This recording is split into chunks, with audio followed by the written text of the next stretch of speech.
na carta de Paulo aos Colossenses. Vamos para a última etapa, a partir do verso 7 até o verso 18. Hoje nós não vamos expor todo essa perícope. Vamos dividi-la em algumas partes. Hoje uma parte, no próximo domingo mais uma, e se for necessário mais a última parte no terceiro domingo seguinte. Quero convidá-los a que façamos a leitura desses versos então. Colossenses 4, de 7 ao 18. Prestemos bastante atenção nas palavras finais do apóstolo Paulo àquela igreja. Diz assim: quanto à minha situação, Tíquico, irmão amado e fiel ministro e conservo no Senhor, de tudo vos informará. Eu vou-lo envio com o expresso propósito de vos dar conhecimento da nossa situação e de alentar o vosso coração. Em sua companhia vos envio Onésimo, o fiel e amado irmão que é do vosso meio. Eles vos farão saber tudo o que por aqui ocorre. Saúda-vos Aristarco, prisioneiro comigo, e Marcos, primo de Barnabé, sobre quem recebestes instruções. Se ele for ter convosco, acolhei-o. E Jesus, conhecido por Justo, os quais são os únicos da circuncisão que cooperam pessoalmente comigo pelo reino de Deus. Eles têm sido o meu lenitivo.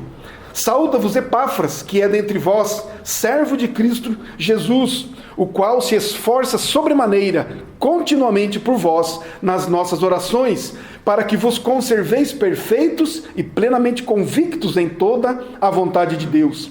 E dele dou testemunho de que muito se preocupa por vós, pelos de Laodiceia e pelos de Hierápolis. Saúda-vos Lucas, um médico amado, e também Demas. Saudai os irmãos de Laodiceia e Ninfa, e a igreja que ela hospeda em sua casa.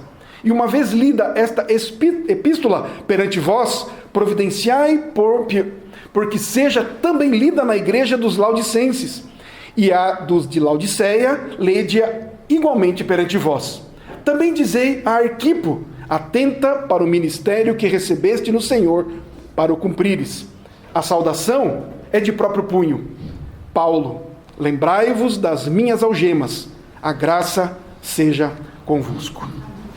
Senhor, te bendizemos uma vez mais pela tua palavra, que é santa, perfeita, e que ela nesta noite, ó Deus, sendo exposta, de fato, ache lugar na nossa mente, no nosso coração, encorajando-nos, motivando-nos, impulsionando-nos a vivermos de acordo com ela, para a tua graça, pela tua graça, para a tua glória. Faz assim conosco, ó Deus, em nome de Jesus. Amém. Hoje nós vamos falar um pouco a respeito da fidelidade no serviço cristão, no ministério cristão, sermos fiéis naquilo que fomos chamados por Deus.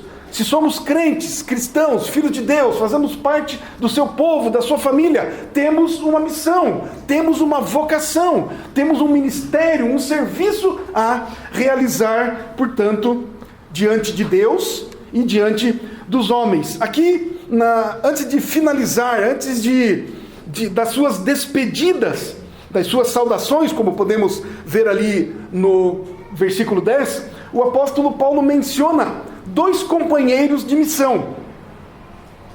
Ele fala de Tíquico e Onésimo. E ele os chama de irmãos, fiéis e amados. Essas são algumas das características que Paulo reconhece naqueles irmãos, Tíquico e Onésimo.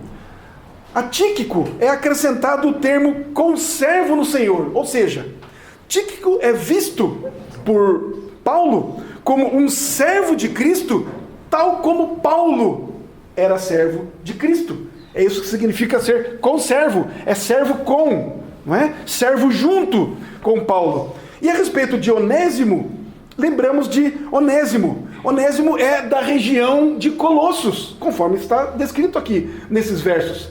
Onésimo é da região para onde Paulo escreveu esta carta. E conhecemos muito bem a vida de Onésimo, pelo menos o que nos é descrito lá na carta de Paulo a Filemão, não é? Onésimo era um servo, um escravo de Filemão, um escravo que fugiu, não é?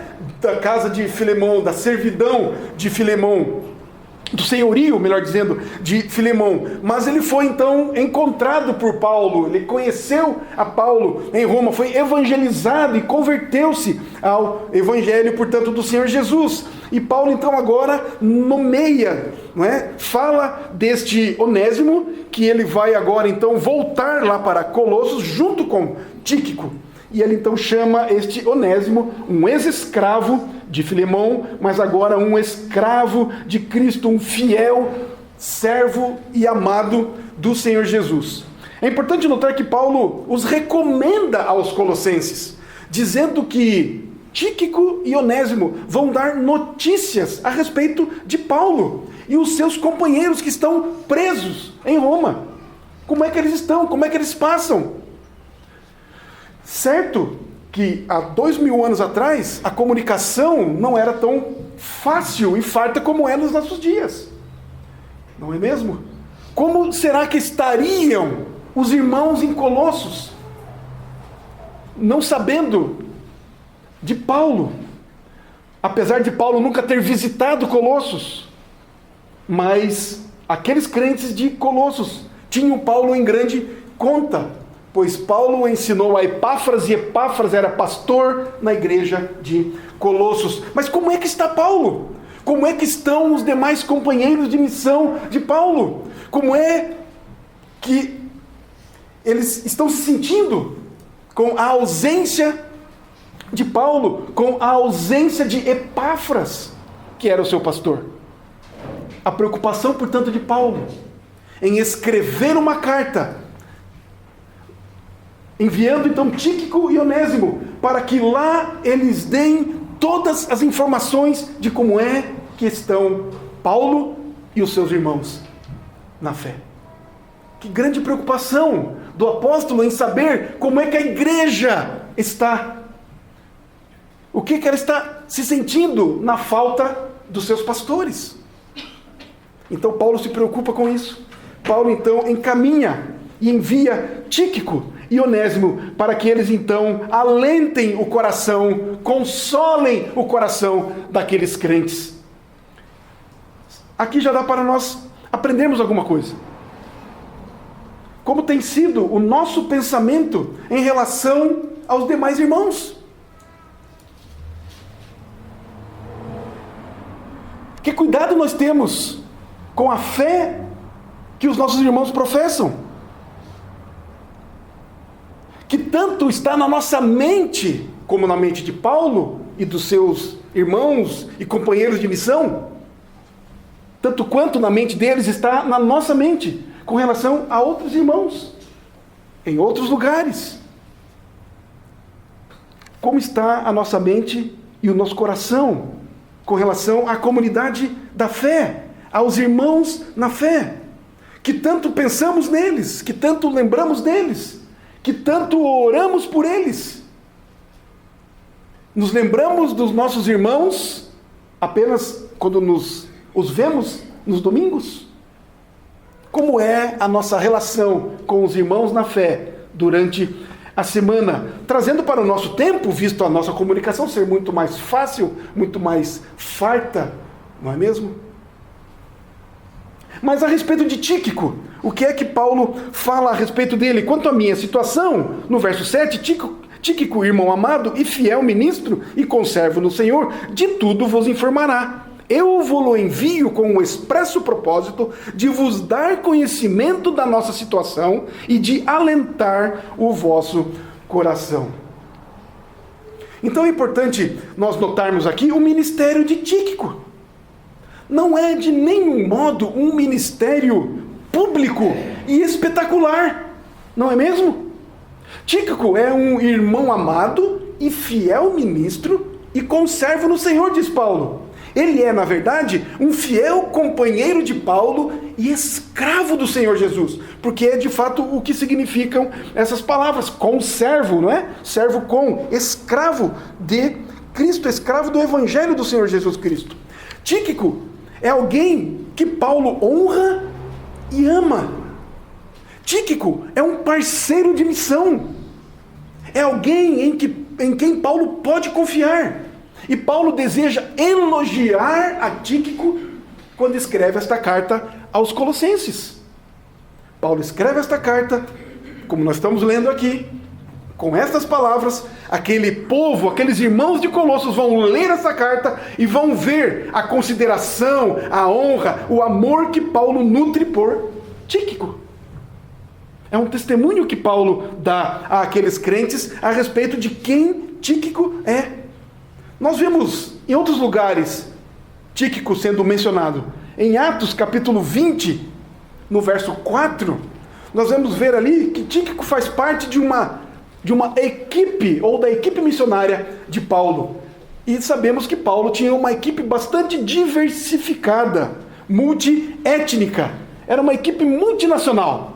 Vários irmãos de várias nacionalidades faziam parte da equipe missionária do apóstolo Paulo. Em Efésios capítulo 6, 21, também é citado Tíquico. Paulo o tem ali como um consolador dos irmãos de Éfeso, pois levará notícias dele.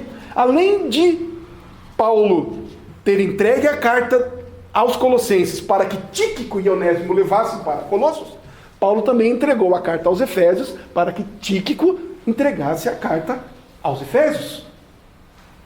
Aqui em Colossenses, no capítulo 4, verso 7 que estamos vendo, Tíquico tem essa mesma missão de informar sobre Paulo e também alentar, consolar o coração daqueles colossenses. Mas se nós olharmos lá em Tito capítulo 3, verso 12, carta que Paulo escreve a Tito, portanto, nós descobrimos que Tíquico é a pessoa mais frequentemente enviada pelo apóstolo às igrejas que o apóstolo plantou. Não o caso de Colossos, porque Paulo não plantou a igreja de Colossos, mas Paulo escreveu esta carta.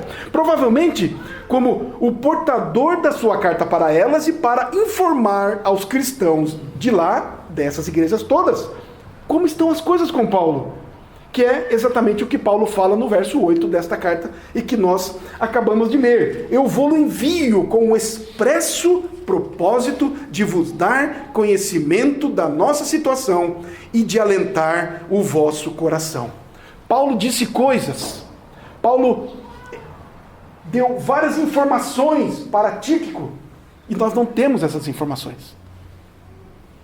Tíquico as tinha a respeito de como Paulo estava e como seus irmãos e amigos na fé e missionários junto com ele estavam lá em Roma, na prisão. Tíquico tinha essas informações. E Paulo então deu esta missão para Tíquico. Vá lá e conte tudo isso para eles a nosso respeito. De como é que nós estamos aqui, de como é que as coisas estão passando aqui na prisão, aqui em Roma.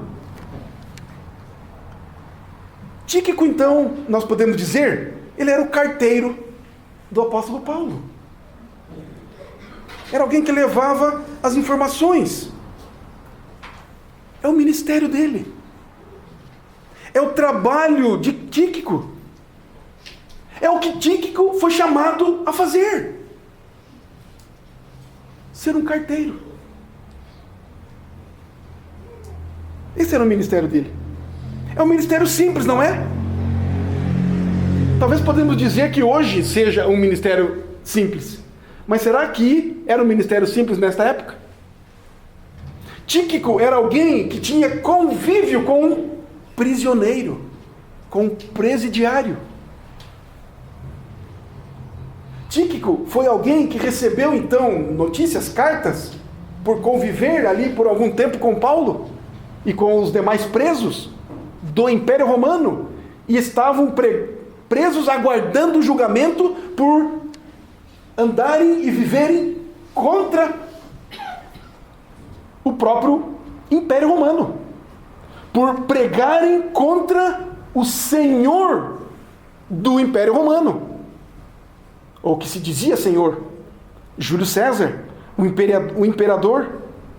Será que era tão simples assim esse ministério? Será que esse ministério era tão fácil?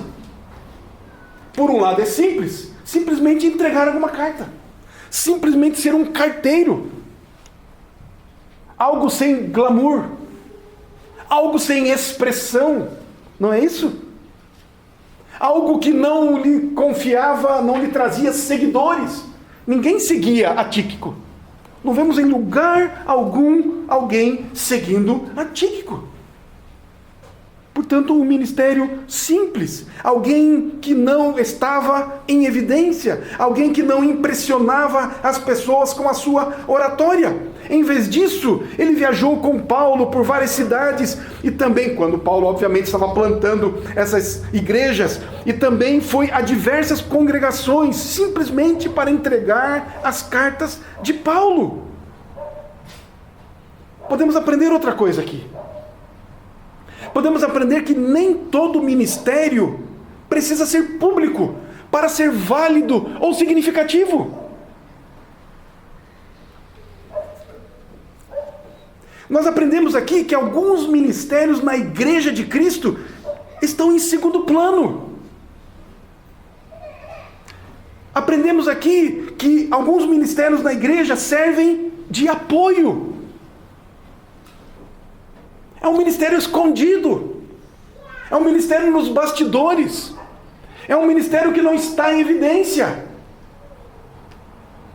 É um ministério que não aparece, que ninguém vê.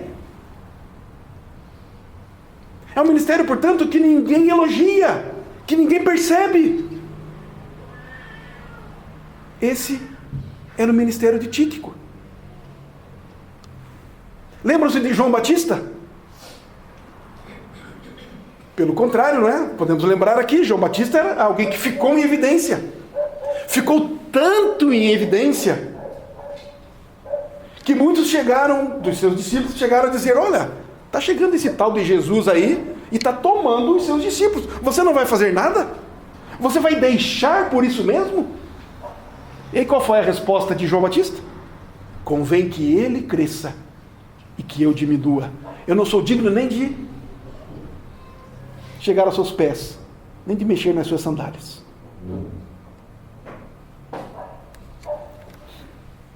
Convém que ele cresça e que eu diminua. O ministério de João Batista era preparar o caminho para a chegada do Senhor Jesus. Ele não era o Cristo, como perguntaram a ele se ele era o Cristo. Não, o meu trabalho é preparar o caminho, é abrir as picadas. O ministério de Tíquico era o ministério de entregar cartas. É porque Tíquico foi fiel na sua tarefa que as cartas que Paulo escreveu chegaram aos seus destinos. Será que nós podemos afirmar? A pergunta: será que nós podemos afirmar que um dos responsáveis por termos boa parte do Novo Testamento hoje é porque Tíquico entregou as cartas que Paulo escreveu para as igrejas? É um ministério simples, sem glória, mas necessário. Portanto, se você tem um ministério de apoio, um trabalho silencioso nos bastidores, se o seu ministério é sem glamour, é básico, às vezes até ignorado, lembre-se de Tíquico e seja incentivado a prosseguir no seu ministério, a prosseguir nesse ministério, na vocação que o Senhor lhe deu. Será que nós estaríamos hoje, ou através das últimas semanas e alguns meses, estaríamos estudando esta carta aos Colossenses todos os domingos, se Tíquico não tivesse feito o seu trabalho com fidelidade e amor? Aí alguém já pode pensar aqui rapidinho, eu creio que já lembrar. Mas então Deus teria providenciado outro. Se Tíquico não fizesse o seu trabalho, outro faria. Pois é, alguém faria o trabalho de carteiro. Mas aqui foi Tíquico. Se ele não tivesse feito, teria que ser outro. Paulo teria que escolher outro, chamar outro, confiar em outro. Portanto, se eu ou você não fazemos o trabalho que deve ser feito, que é necessário que seja feito, outro vai fazer. Mas aí nós podemos dizer, não é? Que não estamos cumprindo com o que Deus programou para nós. Nós estamos recebendo a bênção de sermos servos de Cristo e fazermos aquilo que nós fomos designados a fazer. Alguém fará. Porque Deus não deixa a sua obra parar. Mas quando Ele nos chama para ser seus filhos, para desenvolvermos o ministério, por mais simples, escondido, irrelevante que possamos pensar, o trabalho é para o Senhor. Tíquico foi honrado.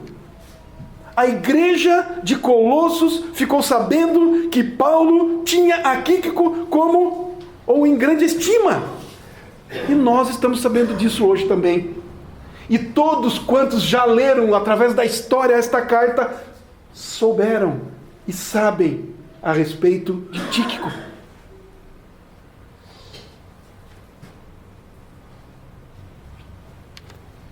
Muitos profetas, os apóstolos, foram citados nominalmente nas Escrituras.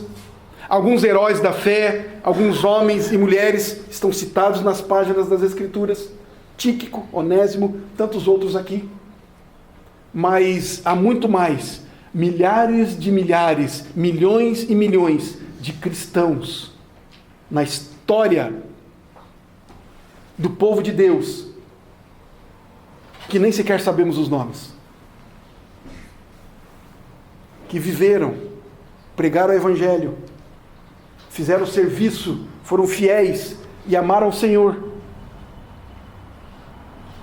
Se nós lermos a vida de muitos heróis da fé lá, conforme está descrito em Hebreus, alguns têm os seus nomes citados lá, mas tem tantos outros que foram cerrados ao meio por causa do Evangelho, porque serviram ao Senhor. Não sabemos os seus nomes. Por vezes nós queremos que o nosso nome esteja num letreiro, piscando. Mas sejamos como Tíquico, como Onésimo, como tantos outros, que nem o nome é citado em lugar algum, seja na Escritura, seja na história da igreja.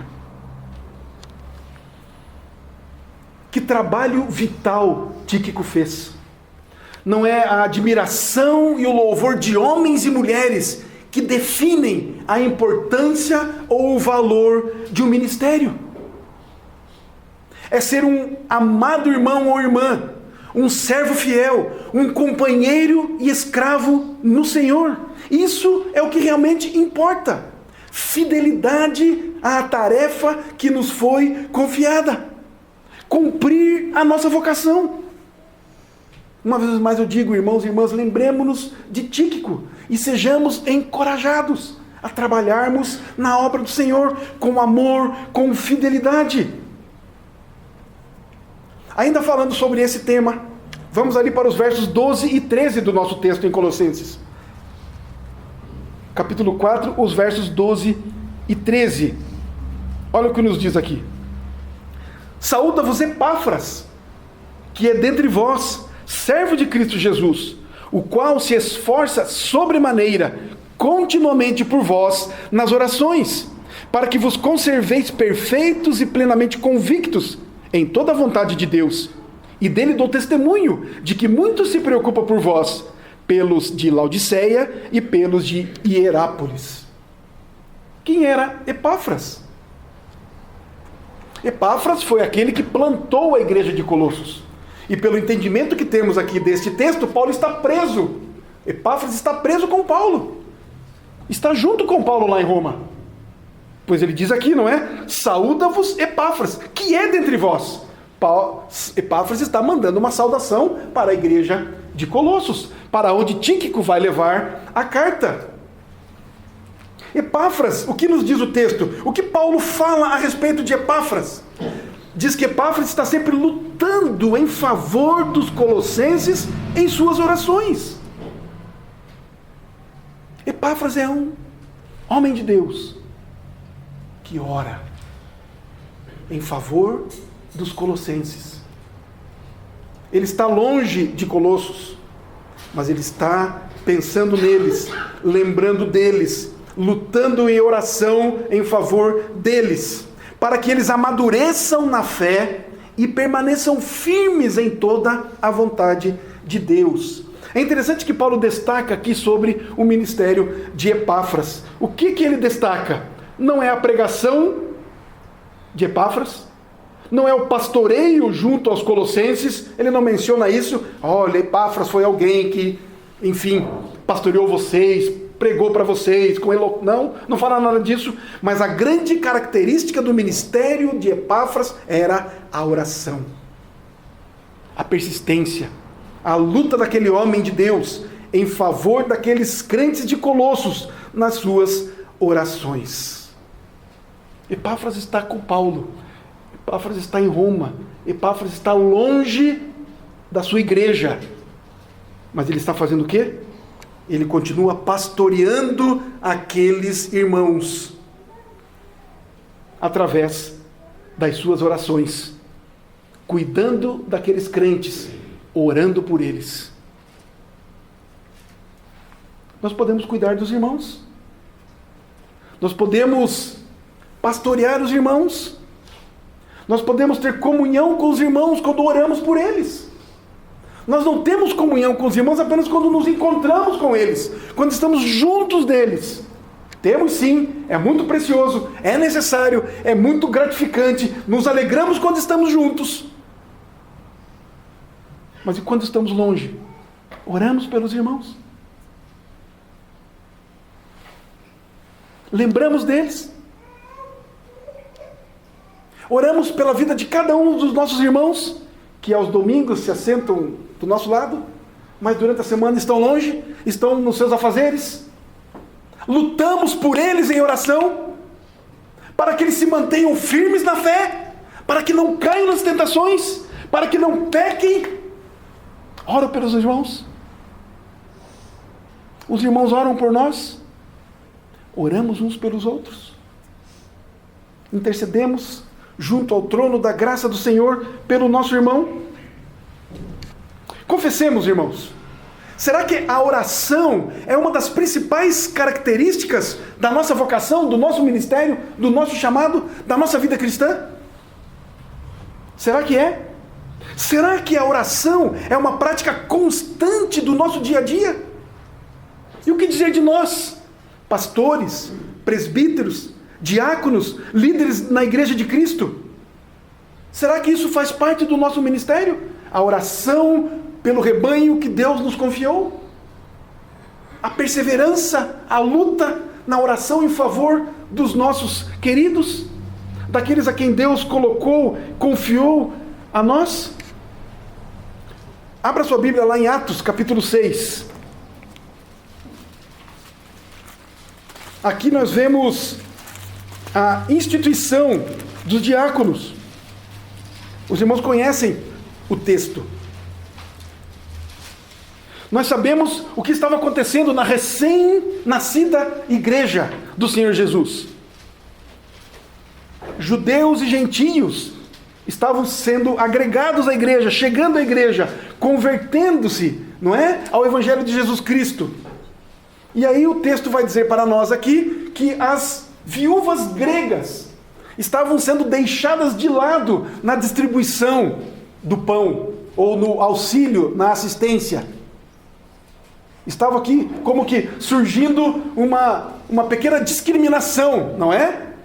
As viúvas dos hebreus, dos judeus, estavam sendo atendidas, mas as viúvas dos gregos não.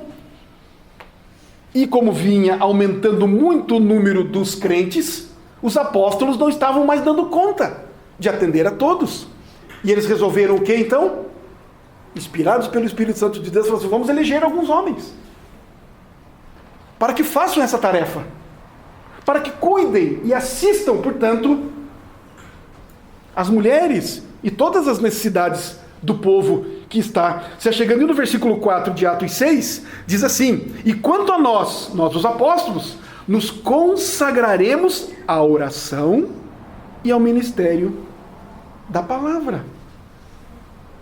Era isso que eles iriam fazer. Os apóstolos disseram: vamos nós nos consagrar ao quê? À oração e ao ministério da palavra. A ordem, a sequência em que as coisas foram ditas aqui por Lucas é importante. Vai dizer para nós que a oração é a prioridade e o ministério da palavra flui da oração. Os apóstolos, para poderem pregar, ensinar, eles precisavam orar. Jesus Cristo, por diversas vezes, deixou a multidão, saía de fininho, outras vezes levantava de madrugada, outras vezes no fim da tarde, no começo da noite, ele saía do meio do povo, até mesmo dos seus discípulos, dos 12 que o acompanhavam mais de perto, se retirava para orar, para estar em contato direto com o Pai. Jesus Cristo, o Deus que se fez homem. Jesus Cristo, plenamente homem e plenamente Deus, precisava se retirar para orar, para depois, no dia seguinte, pregar, fazer o ministério. Assim nós também. Assim nós, como pastores, como líderes, pastores, presbíteros, diáconos, assim nós como membros da igreja, membros do povo de Deus, membros do rebanho do Senhor Jesus Cristo. Mas Epáfras faz mais coisas nós podemos ver aqui. Saúda-vos Epáfras, voltando lá para o capítulo 4 de Colossenses, no verso 12.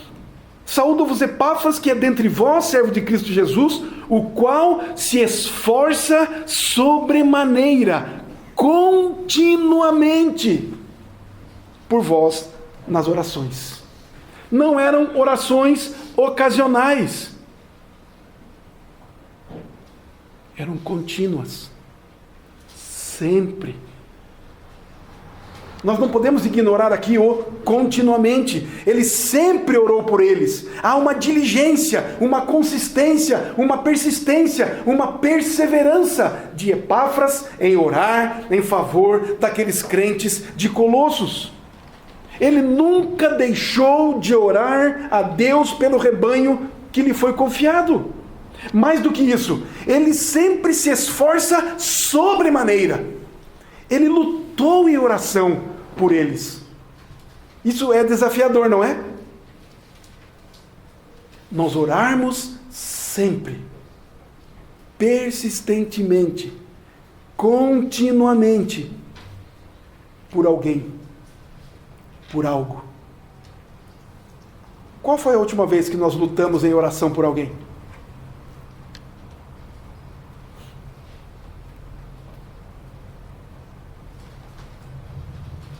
Há uma luta santa, sagrada, um fardo profundo, uma preocupação apropriada pelo bem-estar espiritual que pesa ou pesava sobre Epáfras.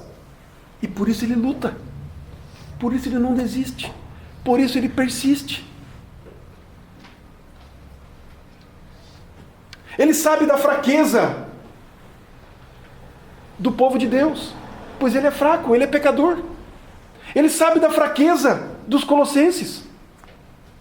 Paulo está escrevendo esta carta aos colossenses para ensinar, para instruir, para alertar os colossenses, por exemplo, como temos visto, contra os falsos mestres. E Epáfras, então, ora por eles, luta por eles, não desiste, em todo o tempo, continuamente. Lembra dos colossenses. É muito interessante nós olharmos esse termo aqui, esforça sobremaneira, né? Esse termo, ele vem da palavra grega, e olha que interessante a palavra, agonizomai, esforça sobremaneira, é a palavra grega agonizomai. Será que conseguimos fazer alguma relação com alguma palavra em português que tem a ver com isso? Agonia. É de onde vem essa palavra. Esforçar-se com zelo extremo, com cuidado extremo, empenhar-se em obter algo, não desistir até conquistar, até ver o resultado. Portanto, Epáfras orava e não parava de orar e persistia na oração em favor daqueles colossenses até que o resultado fosse alcançado. Volta a pergunta: quantas vezes nós lutamos por alguém? Quantas vezes nós agonizamos em favor de alguém? Para que esse alguém venha à fé, para que esse alguém seja convertido, para que esse alguém, esse irmão, cresça e amadureça, portanto, em Cristo. Quantas vezes persistimos? Há, portanto, queridos, um investimento pessoal, constante e profundo, pois ele luta com Deus pelo bem-estar do povo de Deus.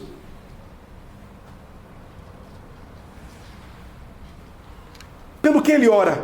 Já mencionamos algumas coisas aqui. Ele ora continuamente por vós nas orações, para que vos conserveis perfeitos e plenamente convictos em toda a vontade de Deus. Ele ora por maturidade daquele povo, para que eles tenham segurança em cumprir a vontade de Deus, e em que, cumprindo a vontade de Deus, estão, portanto, descansados, ou poderão descansar em Deus. Epáfras não está interessado em meras decisões por Cristo. Para ele não é isso que é sucesso no ministério. Epáfras não fala aqui, não ora que a igreja de Colossos seja uma igreja lotada, cheia de gente. Essa não é a definição de ministério de Epáfras. O seu objetivo não é crescer numericamente, simplesmente pelo número. Seu objetivo é que a igreja que ele plantou cresça na maturidade cristã. É claro que ele quer ver pessoas vindo para a igreja. É claro que ele quer ver pessoas professando a fé em Cristo. Mas ele quer, em primeiro lugar, que os que já estão lá cresçam naquele que é a cabeça, Jesus Cristo. Ele quer maturidade, ele quer uma garantia total de que aqueles crentes de Colossos permanecerão firmes na fé, e ele sabe que isto não depende dele. Em primeiro lugar, porque ele não está lá, e mesmo que estivesse,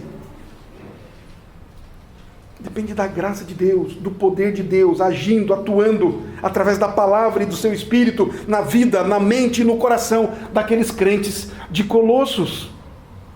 Não é algo que o próprio Epáfras possa produzir. Nenhum pregador, nenhum pastor pode produzir maturidade na vida de quem quer que seja. É a palavra de Deus, é o Espírito Santo de Deus interpretando e fazendo calar a palavra de Deus na mente e no coração do crente. Não é algo que se possa criar ou se causar pela força de uma retórica, de uma boa oratória. Epáfras sabia disso, por isso ele se dobra em oração, ele luta com Deus em favor daqueles crentes de Colossos. É como alguém já disse no passado: eu não vou deixar você ir embora se antes você não me abençoar. Lembra quem fez isso? Lembra de quem falou isso? Jacó, lutando com o Senhor. Enquanto o Senhor não me abençoar, eu não paro, eu não me levanto daqui, eu não deixo isso para lá. Enquanto eu não perceber a maturidade dos crentes de Colossos, de que eles estão firmes buscando cumprir a vontade do nosso Deus, a sua vontade, eu não saio daqui, eu não me levanto. Fazemos isso? Oramos pela maturidade dos crentes? Oramos pela maturidade dos irmãos na fé? Nos preocupamos com isso? Queremos ver o crescimento deles? Queremos ver os crentes, os irmãos, cumprindo a vontade de Deus? Desejando andar com Deus? Oramos por isso? Lutamos com Deus por isso? Essa é uma marca, queridos. Essa é uma marca do povo de Deus, ou deve ser. Essa é uma marca, e deve ser, de um verdadeiro e fiel pastor, presbítero, diácono, líder da igreja de Jesus Cristo. Pastores, presbíteros, diáconos, portanto, podem e devem visitar a igreja nas suas casas e nos leitos dos hospitais. A liderança deve, de fato, aconselhar os irmãos e irmãs que os procuram no gabinete, em casa, enfim. Esses líderes podem e devem ter o dom do ensino, o dom da pregação. Isso não deve ser negligenciado de forma alguma, mas com certeza a marca mais reveladora de um verdadeiro pastor e líder é se ele luta em oração pelo povo de Deus.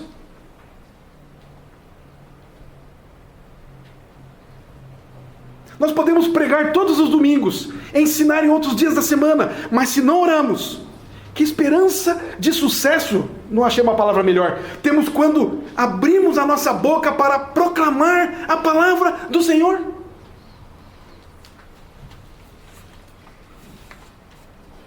Como disse, podemos pastorear, aconselhar, visitar, mas que esperança podemos ter de ajudar alguém nas coisas espirituais, se nós não lutamos em favor deles em oração? A oração é a obra do ministério. Oração é trabalho. Oração é labuta. Às vezes nós estamos aí cheios de compromisso, não é?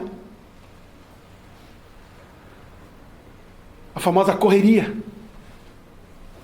Que dizemos não temos tempo para nada. Corremos daqui para lá, de lá para cá.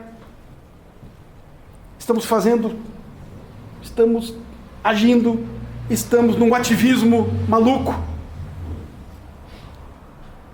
E às vezes estamos sem tempo para orar.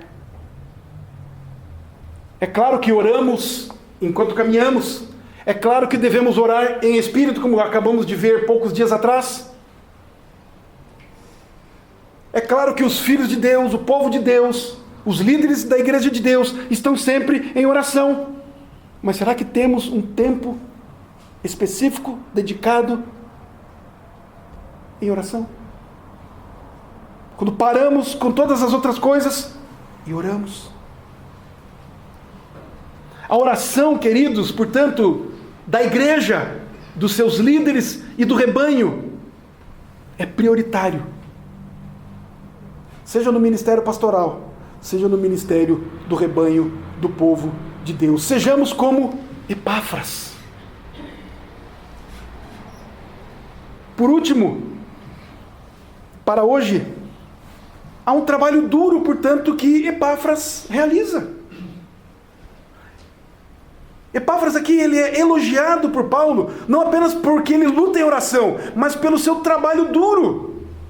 Ele diz aqui no versículo 13, e dele dou testemunho, de que muito se preocupa por vós, pelos de Laodiceia e pelos de Hierápolis.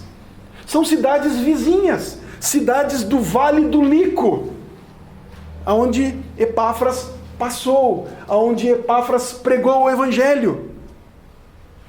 Epáfras, portanto, é um servo esforçado e trabalhava duro, e trabalhou duro lá na época e agora em oração, não apenas pelos colossenses, a sua igreja local, mas ele trabalhava duro pelo povo da sua região, pelo povo de Deus da sua região, naquelas igrejas de Laodiceia e de Hierápolis. Talvez algum de nós possa pensar, em se falando mais especificamente sobre o trabalho pastoral de Epáfras, ele como pastor, talvez alguns de nós possam pensar que o ministério pastoral é algo fácil. Tem gente que quer ir para o ministério pastoral, não é? Agora, observando o testemunho que Paulo dá a respeito de Epáfras, nós vemos que a fidelidade no ministério que Deus nos dá exige muito esforço, exige muito trabalho. E às vezes o trabalho duro pode ser caro. O custo envolvido no ministério pode realmente ser o que está por trás da exortação de Paulo, quando ele fala a Arquipo. Alguns dizem Arquipo, no verso 17. Olha o capítulo 4 de Colossenses, no verso 17. Tíquico e Onésimo vão levar informações e vão levar a carta. E aí ele escreve assim: também dizei a Arquipo, atenta para o ministério que recebeste no Senhor, para o cumprires. Algo está acontecendo na vida de Arquipo. E ele precisa de uma palavra de exortação para terminar o trabalho, para cumprir o ministério, para cumprir o serviço. Às vezes, queridos, o trabalho ministerial é difícil. Existe um custo pessoal a ser pago. E frequentemente aqueles de nós que estão servindo no ministério precisam de um estímulo, uma exortação como essa que vemos aqui no verso 17. Alguém que venha até nós e diga: prossiga, termine a corrida, cumpra o seu ministério, não desista. Há pessoas que têm esses dons. Precisamos de pessoas com esses dons na igreja de Jesus Cristo. Dons do discernimento, dons de exortação ou dons do encorajamento. Pessoas que percebam as coisas, discernam as coisas na igreja. E cheios de graça, de amor, de misericórdia, encorajem os outros que estão débeis, fracos na fé, que estão querendo desistir. Isso no rebanho em geral, como também aos líderes. Os líderes carregam um peso muito grande, um fardo muito pesado nas costas. Preciso de estímulos, preciso das orações, preciso de encorajamento, precisam de fortalecimento, precisam das orações dos irmãos, dos crentes, do povo de Deus. Há pessoas que têm esses dons. Nós precisamos disso. Concluindo, meus irmãos, portanto, Paulo nos ensinou aqui primeiro sobre a fidelidade no ministério cristão. Sermos fiéis. Ensinou também como podemos orar por nossos pastores e líderes. Orar por nós. Orarmos uns pelos outros. Orarmos por fidelidade. Fidelidade ao Senhor. Fidelidade nas pequenas e nas grandes obras. Fidelidade nas coisas imperceptíveis. Nas coisas que ninguém está vendo e que ninguém percebe. Sermos fiéis como Tíquico. Também aprendemos, Paulo nos ensina que podemos e devemos ser como Epáfras e como Arquipo. Homens de oração e que cumpram cabalmente o ministério que Deus colocou em suas mãos. Que sejamos assim, que sejamos impactados por esta palavra, pelo testemunho de vida de Tíquico, de Onésimo, que praticamente não falamos dele, mas de Epáfras, de Arquipo, que nós, como rebanho de Cristo, primeiramente, sejamos fiéis, servos e amados, ministros